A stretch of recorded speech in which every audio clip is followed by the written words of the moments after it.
পক্ষ থেকে, আগামী প্রধানমন্ত্রী জনাব তারেক রহমানের পক্ষ থেকে এবং আমাদের তেঁতুলজোড়া ইউনিয়ন বিএনপি অঙ্গ সহযোগী সংগঠনের পক্ষ থেকে, আমার মানুষের পক্ষ থেকে, আমার পক্ষ থেকে আপনাদের সবাইকে জানাই শারদীয় শুভেচ্ছা। আজকে আপনারা এখানে আপনাদের সবচেয়ে বড় উৎসব আপনারা হচ্ছে উদযাপন করছেন, তাই না? আমাদের যেমন ঈদ, আপনাদের হচ্ছে শারদীয় দুর্গা পূজা, তাই না? এখন আমাদের নেতা জনাব তারেক রহমান উনি বলেছেন যে রাষ্ট্র যার যার, ধর্ম যার যার, কিন্তু রাষ্ট্রটা কার?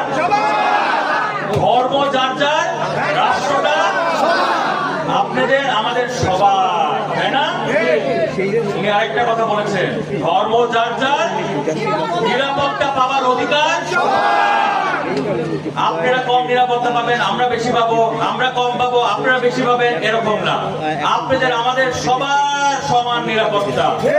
কারণ মনে রাখবেন, আপনাদের আমাদের সবচেয়ে বড় পরিচয় কি? আমরা কোন দেশের নাগরিক? বাংলাদেশ। আমরা সবাই বাংলাদেশি, আমরা সবাই একটা পরিবার।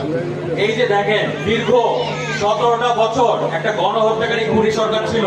আপনাদের এখান থেকে যখন আসলাম, বিভিন্ন রাস্তাঘাট ভাঙ্গা, বিভিন্ন ড্রেনেজ ব্যবস্থা নাই, বিভিন্ন জায়গায় গ্যাস সংযোগ দেওয়া হয় নাই, আছে?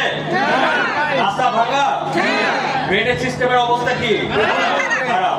দেখেন, 17টা বছর তারা আপনাদের নাগরিক অধিকারকে হরণ করেছে, আপনাদের ভোটাধিকার হরণ করেছে। কেন?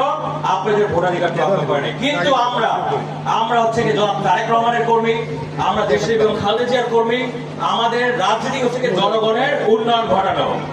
অতএব আমরা সব সময় আপনাদের পাশে ছিলাম, আছি এবং ভবিষ্যতে সব সময় আপনাদের পাশে থাকবো।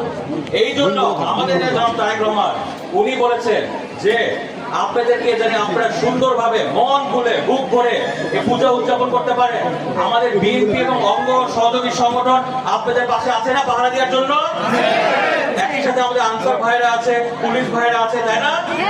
আপনারা মন খুলে বুক ভরে আনন্দ উদযাপন করে আপনি পূজা উদযাপন করেন। আমরা বিএনপি এবং অঙ্গ সহযোগী সংগঠন আমার অমি এবং আমাদের নেতারা আমরা সব সময় আপনাদের পাশে থাকবো, ঠিক আছে? এখন এই যে আপনাদের যে হচ্ছে ড্রেনেজ সিস্টেম খারাপ, দেয় নাই, গ্যাস সংযোগ দেয় নাই, গ্যাস আসে না, তারপর রাস্তাঘাট যে খারাপ, এই যে রাস্তা দিয়ে যান উঁচু নিচু, কষ্ট হয় না আপনাদের? কষ্ট হয়? এই কষ্ট আমাদেরও লাগে। আপনাদের কষ্টই হচ্ছে আমাদের কষ্ট, আপনাদের ব্যথাই হচ্ছে আমাদের ব্যথা।